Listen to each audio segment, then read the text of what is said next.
Ah, meu caro, disse Franz, voltando-se, enquanto Albert continuava a espiar pelo binóculo. Você é muito difícil. Finalmente o pano caiu para a grande satisfação do Visconde de Morcerf, que pegou seu chapéu, ajeitou rapidamente o cabelo, a gravata, os punhos e lembrou a Franz que estava à sua espera. Como de sua parte a condessa, que Franz interrogava com os olhos, sugeriu-lhe com um sinal que seria bem-vindo, ele não tardou a satisfazer a pressa de Albert. Seguido por seu companheiro, que aproveitou o percurso para retificar os vincos que os movimentos pudessem ter imprimido à gola de sua camisa e à lapela de seu casaco, contornou o hemiciclo e foi bater no camarote número 4, ocupado pela condessa. Imediatamente o rapaz que sentava ao lado dela na frente do camarote se levantou, cedendo o lugar, segundo o costume italiano, ao recém-chegado que deve cedê-lo por sua vez à chegada de outra visita. Franz apresentou a Albert a condessa como um dos nossos mais distintos rapazes por sua posição social e sua inteligência, o que aliás era verdade, pois em Paris e no meio em que vivia, Albert era um cavalheiro irrepreensível. Acrescentou que, desesperado por não ter conseguido aproveitar a temporada da condessa em Paris para ser apresentado a ela, Albert o encarregara de reparar esse erro, missão que cumpria pedindo à condessa em relação à qual ele próprio precisaria de um intermediário para desculpá-lo por sua indiscrição. A condessa respondeu dirigindo um encantador cumprimento a Albert e estendendo a mão para Franz. Albert, convidado por ela, ocupou o lugar vazio na frente, enquanto Franz sentou-se na segunda fileira atrás da condessa. Albert descobrira um excelente assunto para conversar. Era Paris. Falava de amigos que tinha em comum com a condessa. Franz percebeu que ele estava em seu terreno, deixou-o à vontade e, pedindo-lhe seu gigantesco binóculo, começou por sua vez a explorar a sala. Sozinha, na frente de um camarote, sentada na terceira fileira diante deles, estava uma mulher admiravelmente bela, vestindo um traje típico grego, que usava com tanta desenvoltura que era evidente ser seu traje habitual. Atrás dela, na sombra, desenhava-se a forma de um homem cujo rosto era impossível discernir. Franz interrompeu a conversa de Albert e da condessa para perguntar a esta última se conhecia a bela albanesa, tão digna de atrair não só a atenção dos homens como a das mulheres. Não, disse ela. Tudo o que sei é que está em Roma desde o começo da temporada, pois na abertura do teatro eu a vi onde está agora, e faz um mês que não perde uma única apresentação, ora acompanhada pelo homem que está com ela neste momento, ora simplesmente escoltada por um criado negro. Qual é a sua opinião sobre ela, condessa? Extremamente bela. Medora devia se parecer com essa mulher. Medora, me lembra de Fedora. Medora, personagem do poema de Lord Byron, The Corsair, no qual é amante de Conrad, o chefe dos piratas, e morre de tristeza após ter recebido a notícia da morte do homem que amava. Franz e a condessa trocaram um sorriso. Ela voltou a conversar com Albert e Franz a observar sua albanesa. O plano se abriu como um balé. Era um daqueles bons balés italianos, encenados pelo famoso Henry, que conquistara como coreógrafo na Itália uma reputação colossal, o qual o infeliz veio a perder no teatro náutico. Um daqueles balés em que todo mundo, desde o protagonista até o último coadjuvante, tem tanta importância na ação que 150 pessoas fazem o mesmo gesto ao mesmo tempo e levantam o mesmo braço ou a mesma perna. O balé intitulava-se Dorliska. Franz estava preocupado demais com sua bela grega para dar atenção ao balé, por mais interessante que este fosse. Quanto a ela, sentia um prazer visível com o espetáculo, prazer que fazia um contraste supremo com a despreocupação profunda do seu acompanhante, o qual, enquanto durou a obra-prima coreográfica, não fez um movimento, parecendo, apesar do barulho infernal que faziam os trompetes, os símbolos e os cálamos na orquestra, saborear as doçuras celestiais de um sono tranquilo e radioso. Finalmente o balé terminou e o pano caiu em meio aos aplausos frenéticos de uma plateia inebriada. Graças a esse hábito de partir a ópera com um balé, os entreatos não muito curtos na Itália, os cantores têm tempo de descansar e mudar de figurino enquanto os bailarinos executam suas piruetas e elaboram seus entrechats. Teve início a abertura do segundo ato. Aos primeiros golpes de arco, Franz viu o dorminhoco se levantar lentamente e se aproximar da grega, que se voltou para lhe dirigir algumas palavras e de novo apoiou os cotovelos no balaustre do camarote. O rosto de seu interlocutor continuava na sombra e Franz era incapaz de distinguir qualquer um de seus traços. O pano abriu, a atenção de Franz foi necessariamente atraída pelos atores e seus olhos abandonaram por um instante o camarote da bela grega para se concentrarem no palco. O ato começava, como sabemos, com o dueto do sonho. Parisina dormindo, deixa escapar diante de Aso o segredo de seu amor por Hugo. O esposo traído passa por todos os tormentos do ciúme até que, convencido de que sua mulher lhe é infiel, acorda para lhe anunciar sua vingança iminente. Esse dueto é um dos mais belos, mais expressivos e mais terríveis já saídos, não fosse considerado um melômano aficionado. Aquilo produziu sobre ele um efeito profundo. Ia, por conseguinte, juntar seus aplausos aos da sala, quando suas mãos prestes a se unir permaneceram afastadas e o bravo que escapava de sua boca expirou em seus lábios. O homem do camarote ficara de pé e, com a cabeça na luz, Franz acabava de identificar o misterioso habitante de Monte Cristo, aquele cujo aspecto e voz na noite anterior julgara reconhecer nas ruínas do Coliseu. Não havia dúvida. O estranho viajante morava em Roma. A expressão da fisionomia de Franz estava certamente em harmonia com a perturbação que essa aparição lançava em seu espírito, pois a condessa olhou para ele, caiu na risada e perguntou-lhe o que tinha. Senhora Condessa, respondeu Franz, eu quis saber ainda há pouco se conhecia aquela mulher albanesa. Agora lhe pergunto se conhece seu marido. Tão pouco quanto a... Ele respondeu? Respondeu. O Dantes arrumou uma nova noiva, cara? Que isso? Tão pouco quanto a ela, respondeu a condessa. Nunca prestou atenção nele? Aí está uma pergunta bem à francesa. O senhor sabe muito bem que para nós italianas não existe outro homem no mundo a não ser o que amamos. Está certo, respondeu Franz. Seja como for, ela disse, encostando o binóculo de Albert nos próprios olhos e dirigindo-o para o camarote. Deve ser algum novo desterrado ou algum fantasma que saiu do túmulo com autorização do coveiro, pois me parece terrivelmente pálido. Ele é sempre assim, respondeu Franz. Conhece-o, então? Perguntou a condessa. Então sou eu quem lhe pergunto quem ele é. Creio já tê-lo visto e acho que o reconheço. É mais que compreensível, ela disse, fazendo um meneio com seus belos ombros, como se um calafrio corresse por suas veias. Um homem desses não dá para esquecer. O efeito que Franz sentira não era então uma impressão particular, uma vez que outra pessoa o sentia como ele.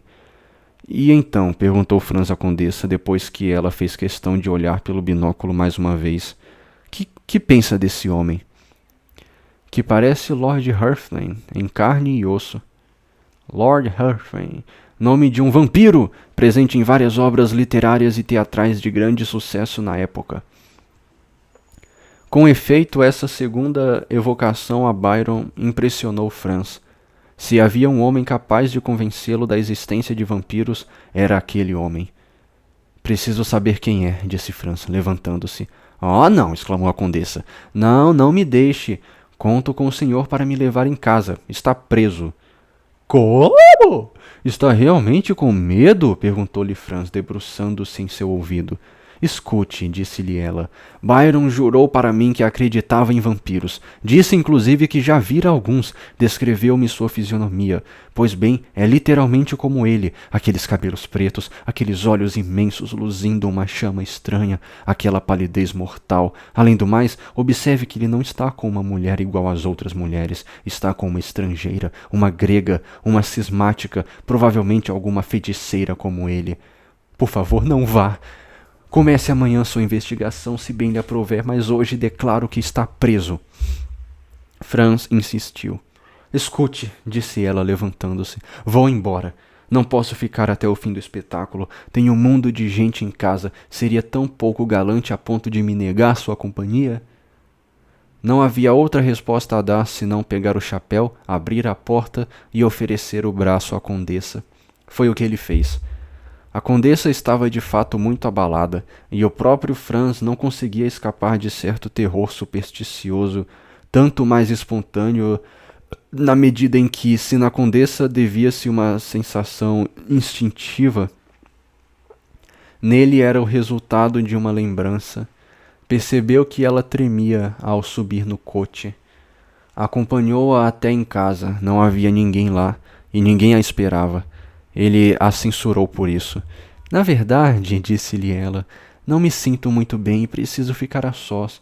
A visão daquele homem me deixou transtornada. Franz esboçou uma risada.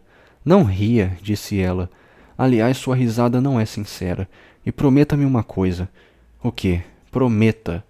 Tudo o que quiser, exceto desistir de descobrir quem é esse homem.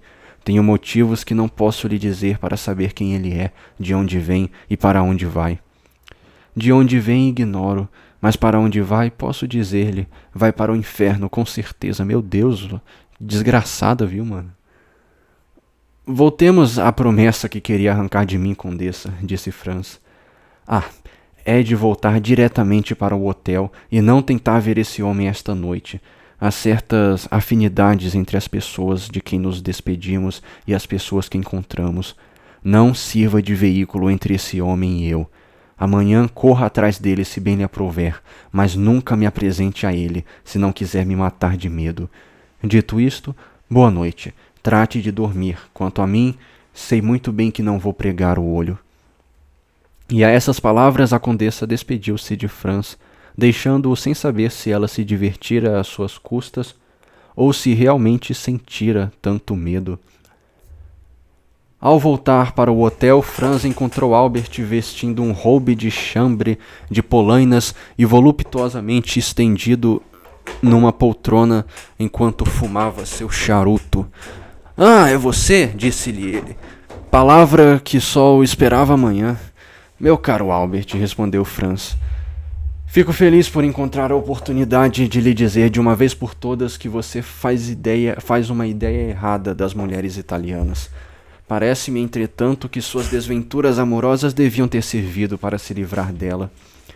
Que remédio! Essas mulheres demoníacas são incompreensíveis. Elas lhe dão a mão esquerda e apertam a sua. Falam com você baixinho e pedem para você levá-las em casa. Com menos da metade, uma parisiense já perderia a reputação. Mas é justamente porque nada têm a esconder e vivem à luz do dia que as mulheres são tão sem cerimônia no belo país onde ecoa o si, como diz Dante. Aliás, você viu muito bem que a condessa sentiu medo de verdade. Onde ecoa o si. Referência à Divina Comédia de Dante, Inferno, canto 33. Ai, Pisa, vitupério que és das gentes da bela terra lá onde o si soa. Medo de quê? Daquele honesto cavalheiro que estava à nossa frente com a grega bonita? Mas eu quis esclarecer as coisas quando saíram, e cruzei com eles no corredor. Não sei onde diabos você arranjou todas essas ideias do outro mundo.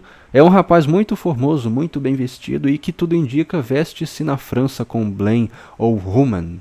Um pouco pálido, é verdade, mas você sabe que palidez é marca de distinção. Blaine e Roman, costureiros parisienses da moda em Paris naquela época. Franz sorriu. Albert tinha grandes aspirações a ser pálido. Eu também, disse-lhe Franz, estou convencido de que as ideias da condessa sobre esse homem são insensatas. Ele falou perto de você? Você ouviu alguma palavra que tenha dito? Ele falou, mas em romaico.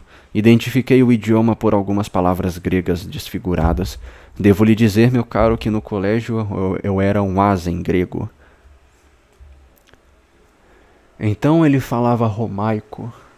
É provável. Não resta dúvida, murmurou Franz. É ele! Que disse? Nada. O que faz por aqui? Estava lhe preparando uma surpresa. Qual? Essa aqui, ó. Não, mentira. Sabia que é impossível arranjar uma caleche? Caramba, e não fizemos de tudo que era humanamente possível para arranjar uma? Pois bem, tenho uma ideia maravilhosa. Franz olhou para Albert como um homem que não depositava muita confiança em sua imaginação. Meu caro, disse Albert, você está me honrando com um olhar que merecia que eu lhe pedisse uma reparação. Estou pronto a fazê-la, caro amigo, se a ideia for tão engenhosa quanto diz. Escute. Estou escutando. Não há jeito de arranjar coche, não é? Não. Nem cavalos. Tampouco. Mas será que arranjamos uma carroça? Talvez. Uma junta de bois. É provável. Muito bem, meu caro. Eis os nossos apetrechos. Vamos mandar decorar a carroça, nos fantasiamos de lavradores napolitanos e representamos ao natural o magnífico quadro de Leopold Robert. O autor parece referir-se especificamente ao quadro Moisson dans les Maras Pointes. Nele, uma charrete de rodas altas puxada por uma parelha de bois transporta uma mulher sentada com uma criança nos braços. Se para maior semelhança a condessa quiser vestir uma fantasia de mulher de Puzzoli ou de Sorrento, isso completará a mascarada. E ela é suficientemente bonita para que a apontem como o modelo para a mulher com a criança. Puxa, exclamou Franz, dessa vez tem razão, Dr. Albert. Eis uma ideia realmente boa.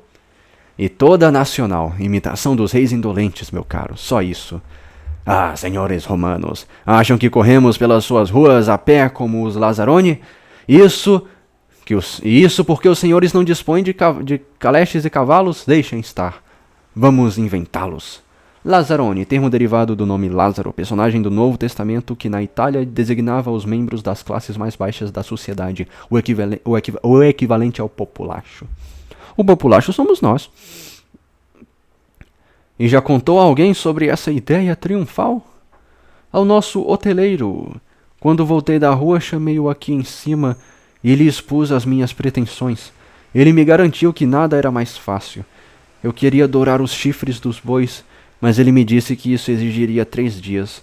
Portanto, temos que dispensar esse supérfluo. E onde ele está? Quem? Nosso hoteleiro. Atrás da coisa. Amanhã talvez já seja tarde. De maneira que ele vai nos responder esta noite? Estou à espera dele. Nesse momento a porta se abriu e mestre Pastrini enfiou a cabeça. Permesso? Perguntou ele. Claro que é permitido, exclamou Franz. E então, disse Albert, encontrou a carroça requisitada e os bois solicitados? Achei melhor que isso, declarou ele, com uma fisionomia de plena satisfação. Muito cuidado, meu caro hoteleiro, disse Albert. O melhor é inimigo do bom. Que vossas excelências confiem em mim, respondeu o mestre Pastrini num tom contido. Mas enfim, o que aconteceu? Perguntou Franz por sua vez. Por acaso sabiam, perguntou o hoteleiro, que o conde de Monte Cristo está hospedado neste mesmo andar? Acredito, deveras, disse Albert, uma vez que é por causa dele que estamos alojados como 2 estudantes da rua Saint-Nicolas do Chardonnay. Pois bem, ele está ciente do embaraço em que se encontram e mandaram-lhes oferecer 2 lugares em seu coche e 2 lugares em suas janelas do Palácio Ruspoli. Albert e Franz entreolharam-se. Mas, indagou Albert, devemos aceitar a oferta desse estranho, de um homem que não conhecemos? Que tipo de homem é esse conde de Monte Cristo? Indagou Franz ao hoteleiro. Um importante grão-senhor siciliano ou maltês, não sei ao certo, mas nobre como um borghese e rico como uma jazida de ouro. Borghese, família de mecenas italianos da Renascença, originária da região de Siena. Reuniu uma magnífica coleção de obras de arte em seu palácio de Roma, a Villa Borghese, próxima à Praça del Popolo. Parece-me, disse Franz a Albert, que se tivesse tão boas maneiras como diz nosso hoteleiro, esse homem deveria ter feito seu convite e chegar até nós de outra forma, seja nos escrevendo, seja nesse momento bateram à porta. Entre, disse Franz. Um criado vestindo uma libré muito elegante apareceu no umbral do quarto. Da parte do conde de Monte Cristo para o senhor Franz de Pinare e o senhor Visconde Albert de Morcerf, disse ele, e apresentou ao hoteleiro 2 cartões que ele passou aos rapazes. O senhor de Monte Cristo, continuou o criado, pede autorização aos cavalheiros para, na qualidade de vizinho, se apresentar amanhã de manhã em seus aposentos. Ele terá a honra de se informar junto a esses cavalheiros a que horas estarão disponíveis. Caramba, disse Albert a Franz. Não há nada a corrigir. Está tudo o quê? Transmita ao conde, respondeu Franz, que nós é que teremos a honra de visitá-lo. O criado se retirou. Eis o que chamo de um ataque de elegância, disse Albert. Está bem, o senhor tinha toda a razão, mestre Pastrini. O seu conde de Monte Cristo é um homem educadíssimo. Então aceitam a oferta dele? Naturalmente, respondeu Albert. Mas admito, sinto pena pela nossa carroça e pelos lavradores. E se não fossem as janelas do Palácio Ruspoli para compensar o que perdemos, creio que voltaria à minha primeira ideia. Que me diz, Franz? Como você, digo que são as janelas do Palácio Ruspoli que me decidem, respondeu Franz a Albert. Com efeito, essa oferta de 2 lugares numa janela do Palácio Ruspoli lembrara a Franz a conversa que havia escutado nas ruínas do Coliseu entre o seu desconhecido e o seu sujeito do Trastevere, conversa em que o homem do casaco assumiu o compromisso de obter o indulto do condenado. Se o homem do casaco era, como tudo levava Franz a crer, o mesmo cuja aparição na sala argentina tanto o preocupara, ele de certo o reconheceria, e então nada o impediria de satisfazer a curiosidade a seu respeito. Franz passou parte da noite a sonhar com aquelas 2 aparições e a ansiar pelo dia seguinte. Na verdade, tudo deveria se esclarecer então, e dessa vez, a menos que seu anfitrião de Monte Cristo possuísse o anel de Giges, e graças a esse anel a faculdade de se tornar invisível, não haveria como lhe escapar. A gente já sabe que é um anel que faz a pessoa ficar invisível, né? Anel de Giges, referência a um episódio narrado por Platão em A República. Nele, um pastor chamado Giges encontra uma cratera aberta por uma tempestade. Ao descer pelo buraco, vê um enorme cavalo de bronze com aberturas laterais. Dentro do cavalo, ele descobre o cadáver de um homem com um anel no dedo. Ao colocar o anel do defunto, Giges descobre que, virando o anel para a palma de sua mão, ele se torna invisível. O episódio mostra como Giges, a partir do momento em que detém este poder, comete vários atos condenáveis, como seduzir a rainha, matar o soberano e usurpar o poder. Caramba, deu vontade de ler isso, hein? Não haveria como ele lhe escapar. Assim, Franz acordou antes das 8 horas. Quanto a Albert, como não tinha os mesmos motivos de Franz para ser matinal, ainda dormia a sono solto. Franz mandou chamar o hoteleiro, que se apresentou obsequioso como sempre. Mestre Pastrini, disse-lhe, há uma execução marcada para hoje? Sim, excelência, mas não me pergunta isso para conseguir uma janela. Mas se me pergunta isso para conseguir uma janela, chega tarde demais. Não, respondeu Franz. Aliás, se eu quisesse de fato assistir a esse espetáculo, creio que encontraria lugar no Monte Pincio, colina urbanizada com jardins que dominam a Praça del Popolo. Presumo que Vossa Excelência não queira se imiscuir com a ralé, uma vez que lá fica o seu anfiteatro natural. É quase certo eu não ir, disse Franz. mas gostaria de saber alguns detalhes. Quais? Gostaria de saber o número de condenados, seus nomes e o gênero de seu suplício. Isso vem bem na hora, Excelência. Acabam justamente de me entregar as tavolete. Que são as tavolete? As tavolete são tabuinhas de madeira fixadas em todas as esquinas na véspera das execuções, e nas quais são inscritos os nomes dos condenados, a causa da condenação e o modo de suplício.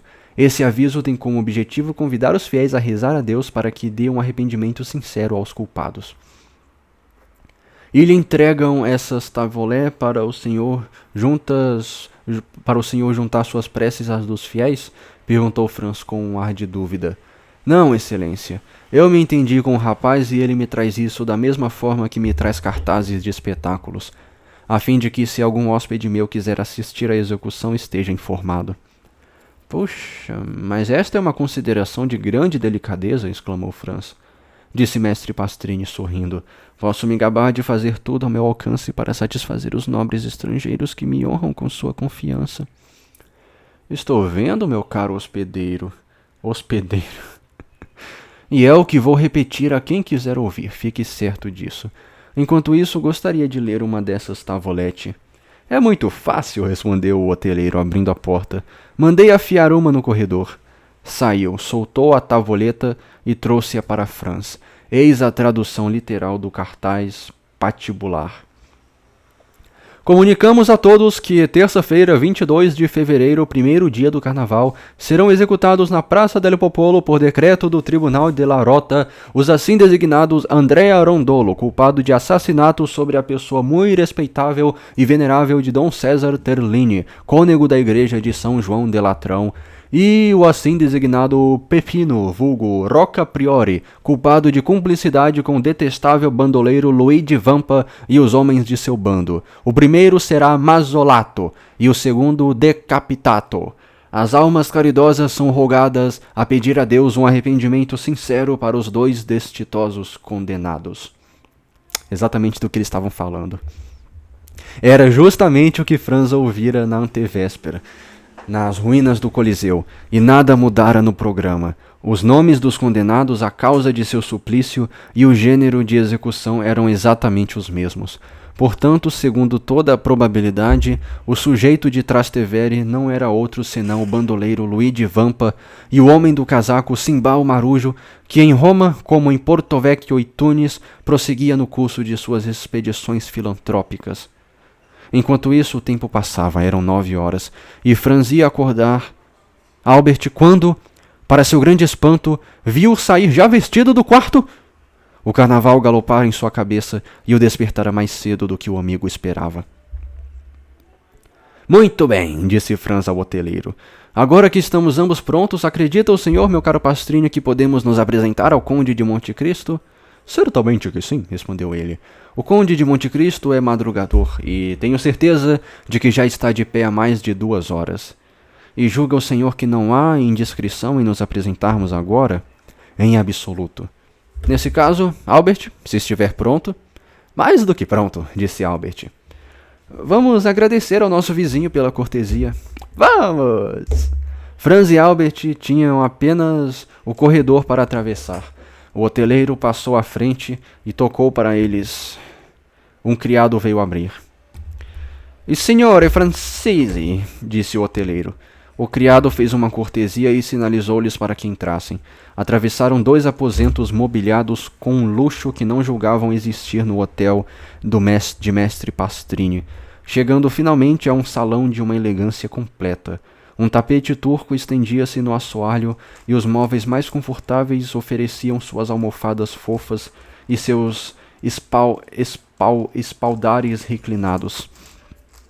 Magníficos quadros de mestres, entremeados por esplêndidos troféus de guerra, encontravam-se pendurados nas paredes, e grandes reposteiros estampados esvoaçavam nas portas. "Se suas excelências quiserem fazer a gentileza de sentar", disse o criado, "vou avisar o senhor conde." E sumiu por uma das portas. No momento em que essa porta se abriu, o som de uma guzla chegou até os 2 amigos, mas logo se extinguiu.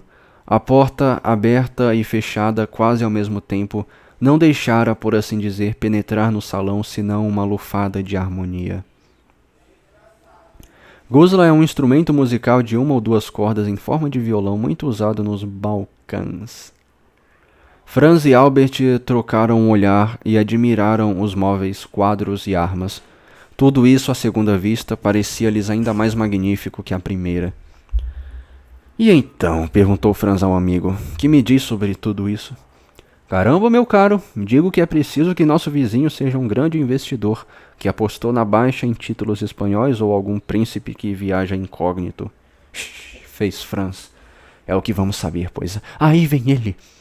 Com efeito, o barulho de uma porta se abrindo acabava de chegar até os visitantes, e quase imediatamente o reposteiro que a cobria, erguendo-se, deu passagem ao dono de todas aquelas riquezas. Albert avançou em sua direção, mas Franz continuou pregado no lugar. Aquele que acabava de entrar não era outro senão o homem do casaco no Coliseu, o desconhecido do camarote, o misterioso anfitrião da ilha de Monte Cristo.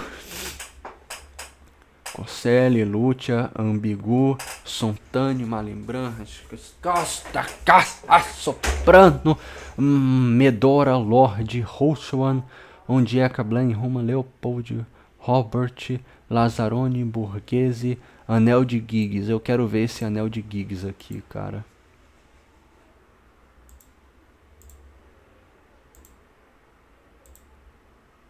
É. 14. A Mazolata.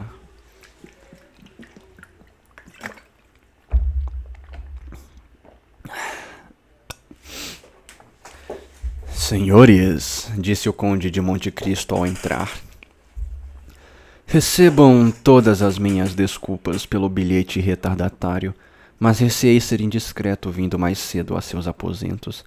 Aliás, os senhores comunicaram-me que viriam e fiquei à sua disposição. Franz e eu, meu caro conde, temos 1000 agradecimentos a lhe fazer, disse Albert. O senhor está efetivamente tirando-nos de um grande apuro, e estávamos em vias de criar os coches mais fantásticos no momento em que seu gracioso convite nos chegou às mãos. Meu Deus, cavalheiros, replicou o conde, fazendo sinal aos 2 rapazes para entrarem-se num divã. É culpa desse imbecil do Pastrini se os deixei aflitos esse tempo todo. Ele não me falou uma palavra a respeito do transtorno dos senhores, a mim que, sozinho e isolado como estou, não procurava senão uma oportunidade para conhecer meus vizinhos. Ao saber que lhes podia ser útil em alguma coisa, agarrei prontamente a oportunidade para lhes apresentar meus cumprimentos. Os 2 rapazes fizeram uma mesura. Franz ainda não achara uma palavra para dizer. Ainda não conseguia saber o que fazer, e como nada indicava no conde uma disposição de reconhecê-lo ou um desejo de ser reconhecido por ele, não sabia se devia por uma palavra qualquer fazer alusão ao passado ou deixar o futuro lhe trazer novas provas. Além disso, se por um lado estava certo de que era ele no camarote na véspera, por outro, não era capaz de responder tão categoricamente se fora ele que vira no Coliseu na antevéspera.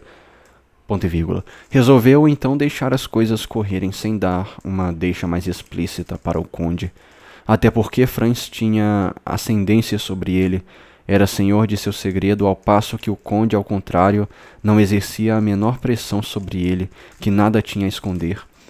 Mesmo assim, o jovem resolveu levar a conversa para um ponto que podia, entre mentes, lançar alguma luz sobre certas dúvidas. Senhor conde, disse ele, o senhor nos ofereceu lugar em seu coche e em suas janelas do Palácio Ruspoli. Poderia agora nos dizer como conseguir um poste qualquer, como se diz na Itália, na Praça del Popolo? Poste, um assento. Ah, sim, é verdade, disse o conde com um ar de distraído e observando Morcerf detidamente. Não vai acontecer, na Praça del Popolo, alguma espécie de execução? Sim, respondeu Franz, vendo que Monte Cristo chegara sozinho aonde ele desejava levá-lo. Espere, creio ter dito ontem ao meu intendente para cuidar desse assunto. Quem sabe eu não possa lhes prestar esse outro favorzinho. Esticou a mão para um cordão de campainha e puxou 3 vezes. Por acaso alguma vez o senhor já se preocupou, dirigiu-se ele a Franz, com o emprego do tempo e o meio de simplificar as idas e vindas dos criados? Eu, da minha parte, fiz um estudo. Quando toco 1 vez é para o meu camareiro, 2 vezes para o meu mestre Cuca, 3 vezes para o meu intendente. Dessa forma não perco nem 1 minuto, nem uma palavra. Vejam, aqui está o nosso homem. Viu-se então entrar um indivíduo de 40 a 45 anos, que pareceu a Franz assemelhar-se como se parecem 2 gotas d'água ao contrabandista que o introduzira na caverna, mas este não deu o menor sinal de reconhecê-lo. Percebeu então que a senha estava dada. Senhor Bertuccio, disse o conde, ocupou-se ontem, como lhe ordenei, de obter uma janela com vista para a Praça del Popolo? Sim, excelência, respondeu o intendente. Mas já era muito tarde. Como? Disse o conde, franzindo o senho. Não lhe disse que eu queria uma? E vossa excelência tem uma, a que estava alugada ao príncipe Lobaniev, mas fui obrigado a pagar por ela sem... Ótimo, senhor Bertuccio. Poupe a estes cavalheiros os detalhes domésticos. Conseguiu a janela, é tudo o que preciso. Dê o endereço da casa ao cocheiro e permaneça na escada para nos conduzir. Isso é tudo. Vá. O intendente saudou e deu um passo para se retirar. Ah, prosseguiu o conde, faça-me a gentileza de perguntar a Pastrini se ele recebeu a tavoleta e se pode me enviar o programa da execução. Isso é desnecessário, interveio Franz, sacando sua caderneta do bolso.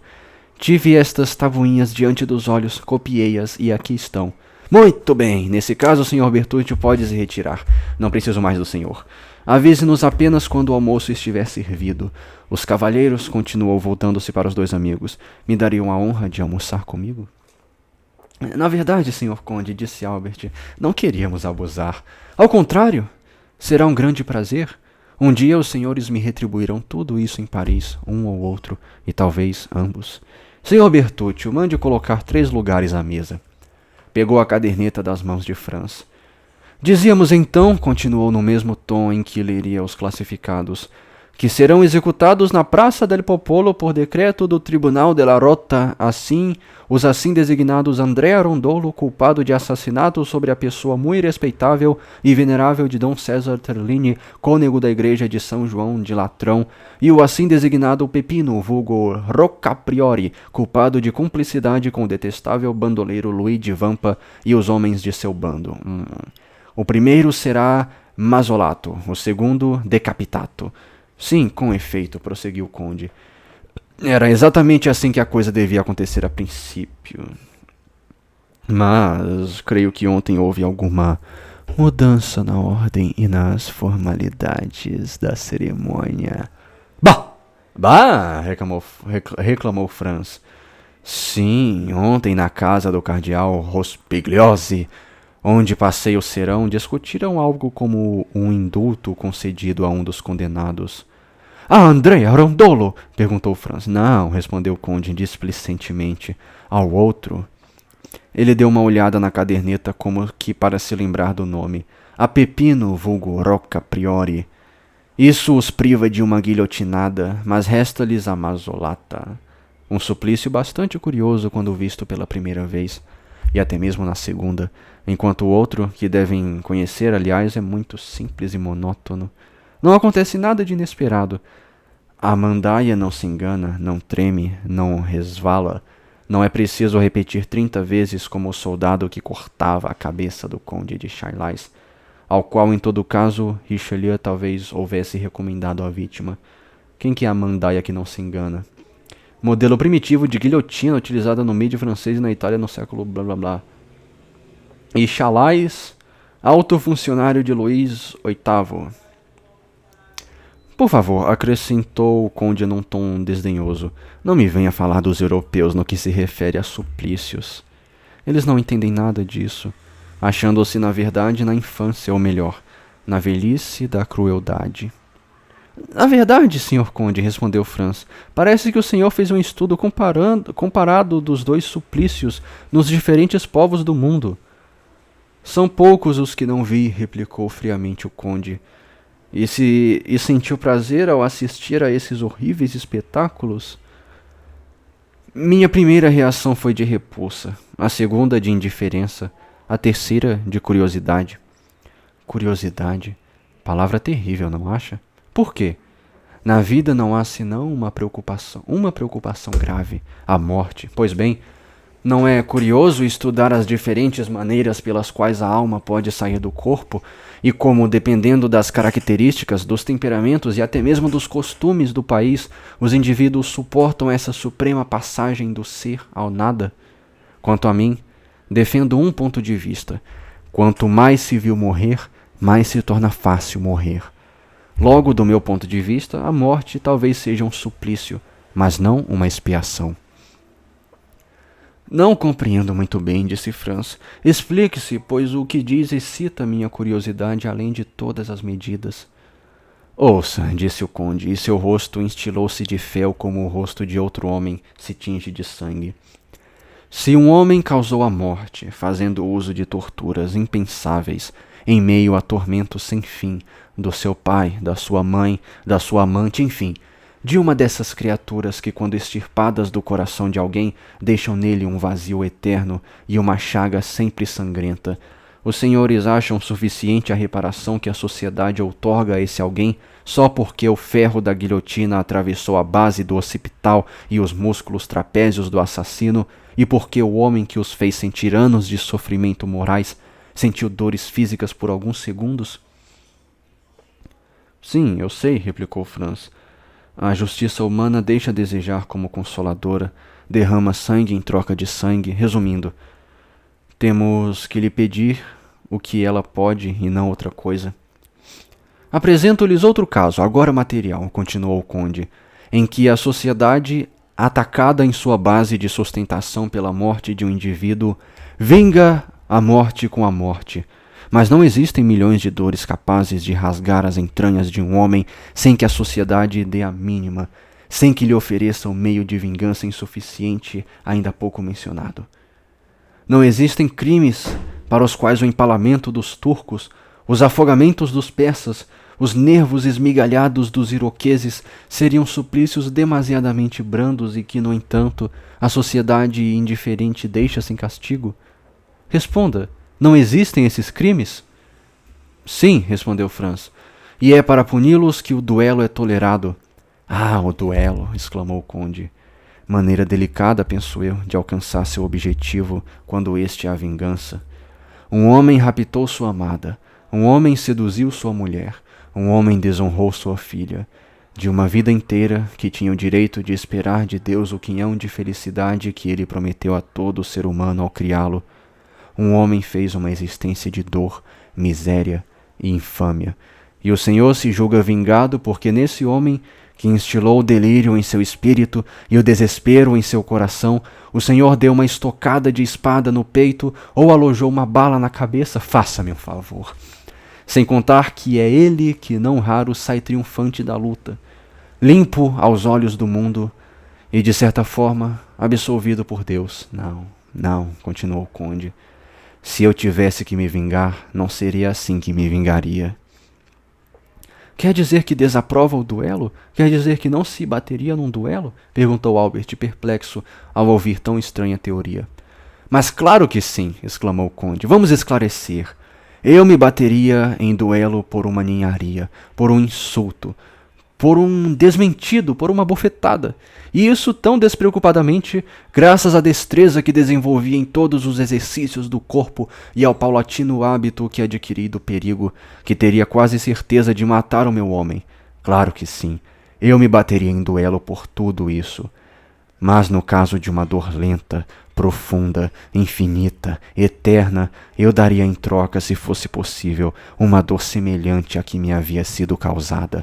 Olho por olho, dente por dente, como dizem os orientais, nossos mestres em todas as coisas, esses eleitos da criação que souberam construir para si uma vida de sonhos e um paraíso de realidades.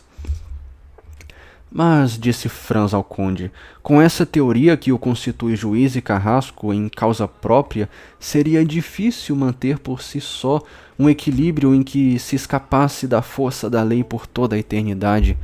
O ódio é cego, a raiva atordoa, e aquele que serve a vingança arrisca-se a beber uma bebida amarga. Sim, se for pobre ou desastrado, não se for milionário e habilidoso. Aliás, a pior coisa que lhe pode acontecer é esse último suplício de que falávamos ainda há pouco, o qual a filantrópica Revolução Francesa instituiu no lugar do esquartejamento e da roda. Muito bem. O que é o suplício, se ele se vingou? Na verdade, estou quase lamentando que, segundo toda a probabilidade, esse miserável pepino não venha a ser decapitado, como eles dizem. O Senhor veria o tempo que a coisa dura e se é realmente o caso de falar sobre ela. Mas, pela minha honra, cavalheiros, que assunto para um dia de carnaval, como surgiu? Ah, agora me lembro. O Senhor solicitou-me um lugar na minha janela, pois bem, o Senhor o terá, mas passemos à mesa primeiro, pois eis que nos anunciam que estamos servidos. Com efeito, um criado abriu uma das 4 portas do salão e pronunciou as palavras sacramentais. Al su comodo. Em italiano, algo como quando os senhores desejarem. Os 2 rapazes levantaram-se e passaram à sala de jantar. Durante o almoço, que estava excelente e foi servido com um requinte infinito, os olhos de Franz procuraram os de Albert a fim de ler a impressão que, sem dúvida, teriam produzido nele as palavras do anfitrião, porém fosse porque em sua despreocupação habitual ele não lhes tivesse dado muita atenção, fosse porque a concessão que o conde de Monte Cristo lhe fizera a respeito do duelo o tivesse reconciliado com ele, fosse, enfim, porque os antecedentes que relatamos, acontecidos apenas por Franz, houvessem bastado para potencializar apenas dentro de si o efeito das teorias do conde, ele não sentiu seu companheiro preocupado com coisa alguma. Muito pelo contrário, fazia as honras à refeição como um homem havia 4 ou 5 meses condenado à culinária italiana, isto é, a uma das piores culinárias do mundo. Olhe lá, hein? Olhe lá, meu parceiro, cuidado com o que fala. Dumas tinha implicância com a comida italiana e espanhola, como atesta em seu grande dicionário de culinária. A Itália é um feliz meio termo entre a França e a Espanha, pois lá onde se come mal, os bons hotéis proclamam, temos cozinheiro francês. Já na Espanha, onde se come abominavelmente, os grandes hotéis alardeiam, temos cozinheiro italiano. Nossa! Agora eu sei por que o Jacan... Não, deixa. Quanto ao conde, mal roçava os pratos, parecia que ao se pôr à mesa com seus convidados, cumpria um mero dever de polidez e que esperava sua partida para pedir algum prato exótico ou exclusivo. Isso lembrava a Franz, contra sua vontade, o pavor que o conde inspirara à condessa G, e a convicção em que a deixara de que o conde, o homem por ele apontado no camarote defronte ao seu, era um vampiro! No fim do almoço, Franz sacou seu relógio. Orra! Disse-lhe o conde. Que houve? O senhor vai nos desculpar, meu caro conde, respondeu Franz, mas ainda temos 1000 coisas a fazer. Por exemplo, não temos fantasias e hoje a fantasia é de rigor. Então não se preocupem com isso. Temos, ao que sei, na Praça del Popolo, um quarto particular. Mandarei levar para lá as fantasias que se dispuserem a me indicar, e nos fantasiaremos na hora. Depois da execução, exclamou Franz. Provavelmente depois, durante ou antes, como quiserem. Em frente ao cadafalso? O cadafalso faz parte da festa. Veja, senhor conde, estive pensativo, disse Franz. Realmente fico grato por sua gentileza, mas vou me contentar em aceitar um lugar no seu coche e um lugar na janela do Palácio Ruspoli, deixando-o livre para dispor do meu lugar na janela da Praça del Popolo. Mas vai perder, aviso, algo muito interessante, argumentou o conde. O senhor me contará depois, respondeu Franz, e estou convencido de que em sua boca o relato me impressionará quase tanto quanto a visão poderia fazer. Aliás, mais de uma vez eu já tentei me forçar a assistir a uma execução e nunca pude me decidir a fazê-lo. E você, Albert? Eu, respondeu o visconde, vi executar em Castagne. Quem é Castagne? Edmund Samuel Castagne, médico e químico especialista em venenos impossíveis de detectar, foi acusado e condenado por ter envenenado toda uma família com vistas a herdar sua fortuna. rapaz. Sua execução ocorreu em 1823. Há aqui um pequeno anacronismo do autor, pois Albert de Morcerf, por sua idade, deve ter nascido em torno de 1817, e mesmo que tivesse ainda criança assistido a uma execução, dificilmente poderia estar bêbado ou ser frequentador de cabarés. Não duvide de nada, meu parceiro, não duvide que o pai dele é um desgraçado, talarico, infortúnio, maldito, que deve ser morto, estribuchado, tirado as tripas para fora, e as tripas devem ser comidas por lobos. Mas acho que eu estava um pouco bêbado nesse dia. Era o dia da minha formatura e havíamos passado a noite em não sei qual cabaré. Tá, a formatura tenho que admitir. Pode ser formatura do fundamental, né? Formatura do prézinho. Imagina, você lá com 6 anos de idade, se forma no prézinho, vai pra um cabaré e toma todas. Ele ficou bêbado de todinho, pô. Criança é burra, fica bêbado de todinho mesmo, ó. É isso. Aliás, esta não é uma razão. Só porque não me fez uma coisa em Paris não significa que não deva fazê-lo no estrangeiro. Quando viajamos é para nos instruir. Quando mudamos de lugar é para ver. Imagine a cara que faria se lhe perguntassem como eles executam em Roma e o senhor respondesse: não sei, afinal, dizem que o condenado é um bandido infame, um maluco que matou a golpes de grelha de lareira um bondoso cônego que o criara como um filho. Que diabos, quando se mata um homem da igreja, usa-se uma arma mais digna que uma grelha, sobretudo quando esse homem da igreja é talvez nosso pai. Se forem à Espanha, assistirão às touradas, não é? Muito bem. Suponha que é um combate que vamos ver. Lembrem-se dos antigos romanos do circo, das caçadas em que se matavam 300 leões e uma centena de homens. Lembre-se então daqueles 80.000 espectadores que aplaudiam, daquelas comportadas matronas que levavam até lá suas filhas para casar e daquelas encantadoras vestais de mãos brancas que faziam com o polegar um encantador sinalzinho que queria dizer: vamos, nada de preguiça. Acabem com esse homem que já está quase morto. Você vai, Albert? Perguntou Franz. Ora se vou, meu caro.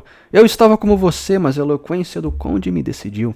Então vamos, uma vez que você quer, concedeu Franz. Mas a caminho da Praça del Popolo tenho que passar na Rua do Corso. Isso é possível, senhor conde? A pé? Sim. De coche? Não. Pois iremos a pé. Precisa realmente passar na Rua do Corso? Sim, tenho uma coisa para ver lá. Muito bem. Passemos pela Rua do Corso. Mandaremos o coche nos esperar na Praça del Popolo, pela Rua del Babuino. É até bom que eu passe pela Rua do Corso para ver se as ordens que dei foram executadas. Excelência, interrompeu o criado abrindo a porta.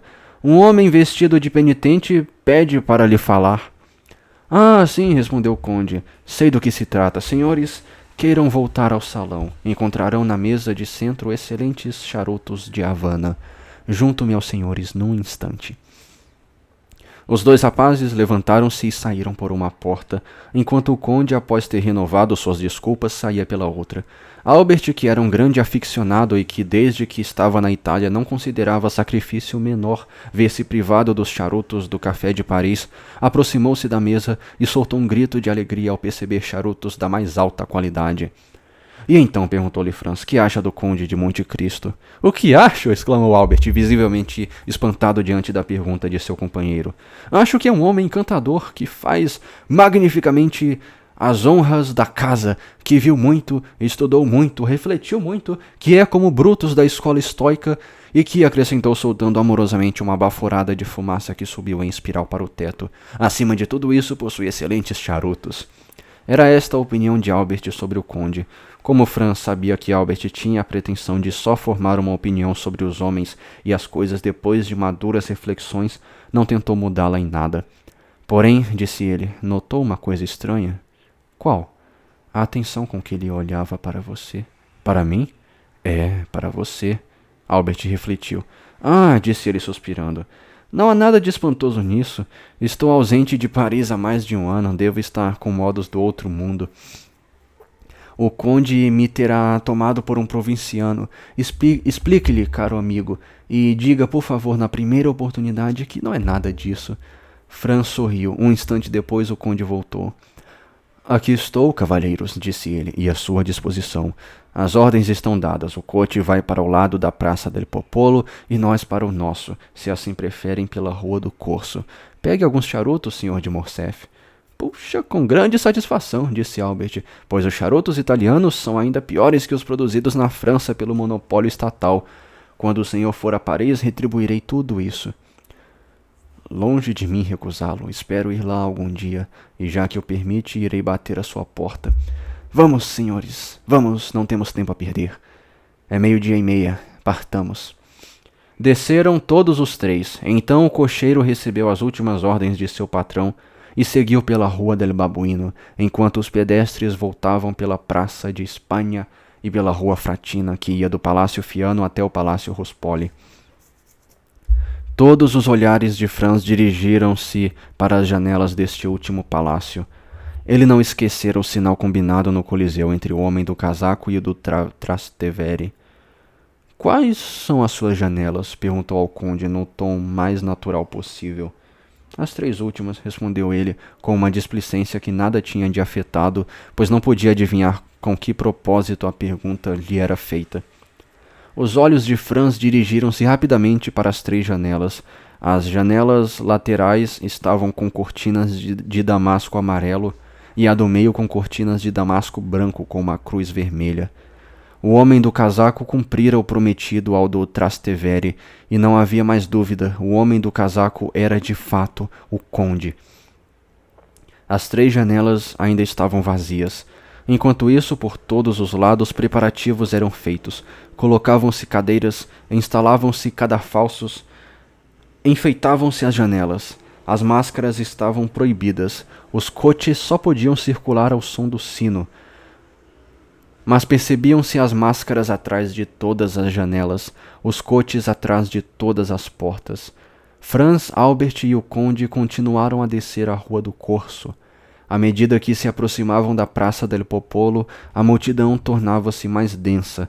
Acima das cabeças dessa multidão viam-se despontar 2 coisas: o obelisco encimado por uma cruz que indicava o centro da praça, e antes do obelisco, precisamente no ponto de correspondência visual das 3 ruas del Babuino, del Corso e de Ripetta, as 2 traves supremas do cadafalso, entre as quais brilhava o ferro abaulado da mandaia. Na esquina da rua encontraram o intendente do conde à espera do patrão. A janela, alugada pelo preço com certeza exorbitante que o conde não quisera revelar aos seus convidados, pertencia ao 2º andar do grande palácio, situado entre a Rua del Babuino e o Monte Píncio. Era, como dissemos, uma espécie de quarto de vestir contíguo a um quarto de dormir. Ao fechar a porta do segundo, os locatários do primeiro estavam em seu espaço. Sobre as cadeiras estavam depositadas fantasias de palhaço em seda branca e azul das mais elegantes. Como deixaram por minha conta a escolha das fantasias, disse o conde aos 2 amigos, mandei preparar estas para os senhores.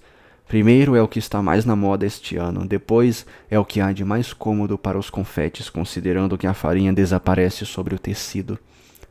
Franz não ouviu senão muito imperfeitamente as palavras do conde, e talvez não houvesse estimado em seu justo valor essa nova gentileza, pois toda a sua atenção fora atraída pelo espetáculo que se desenrolava na Praça del Popolo e pelo instrumento terrível que constituía naquele instante seu principal ornamento.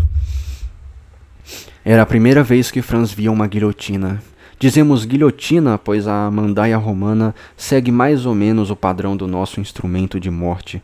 O cutelo, que tem a forma de um crescente que cortasse pela parte convexa, cai de uma altura menor, apenas isso. 2 homens sentados na tábua removível onde deita um condenado almoçavam à espera, comendo, pelo que Franz pôde ver, pão e salsichas. Um deles levantou a tábua, tirou dali uma garrafa de vinho, deu um gole e passou a garrafa para o colega. Esses 2 homens eram os ajudantes do carrasco. Só de pensar nisso, Franz sentiu o suor brotar na raiz dos seus cabelos. Os condenados transportados na noite da véspera dos Carceri Nuove para a pequena igreja de Santa Maria del Popolo tinham passado a noite assistidos cada um por 2 padres, numa capela de velório gradeada, diante da qual passeavam sentinelas rendidas de hora em hora. Uma dupla fileira de carabinieri disposta de ambos os lados da porta da igreja estendia-se até o cadafalso, em torno do qual se abria, deixando livre uma passagem de aproximadamente 3 metros de largura, e em torno da guilhotina uma área de uns 100 passos de circunferência. Todo o resto da praça estava apinhado de cabeças de homens e mulheres. Muitas mulheres carregavam os filhos nos ombros. Essas crianças, que ultrapassavam a multidão em um torso, estavam admiravelmente bem localizadas. O Monte Píncio parecia um vasto anfiteatro, com todas as arquibancadas tomadas pelos espectadores. As sacadas das 2 igrejas que fazem esquina nas ruas del Babuino e de Ripetta regurgitavam de curiosos privilegiados. Os degraus dos peristilos pareciam uma maré movediça e multicolorida que uma onda incessante empurrava contra o pórtico. Cada saliência da muralha que pudesse abrigar um homem tinha sua estátua viva. O que dizia o conde era então verdade: o espetáculo da morte é o que há de mais curioso na vida. E não obstante, em vez do silêncio que a solenidade do espetáculo parecia exigir, um intenso burburinho emergia daquela multidão, burburinho composto de risadas, apupos e gritos de alegria. Era evidente também, como dissera o conde, que aquela execução não passava para o povo do começo do carnaval. De repente o burburinho cessou, como que, por encanto, a porta da igreja acabava de se abrir. Uma confraria de penitentes, cada membro vestindo um saco cinza, furado apenas nos olhos e segurando uma vela acesa nas mãos, apareceu primeiro. À frente caminhava o chefe da confraria. Atrás dos penitentes vinha um homem de estatura elevada. O homem estava nu, a não ser por uma ceroula de malha, em cujo lado esquerdo, escondida em sua bainha, estava uma grande faca. Ele carregava uma pesada massa de ferro no ombro direito. Esse homem era o Carrasco. Além disso, calçava sandálias amarradas em tiras nas canelas.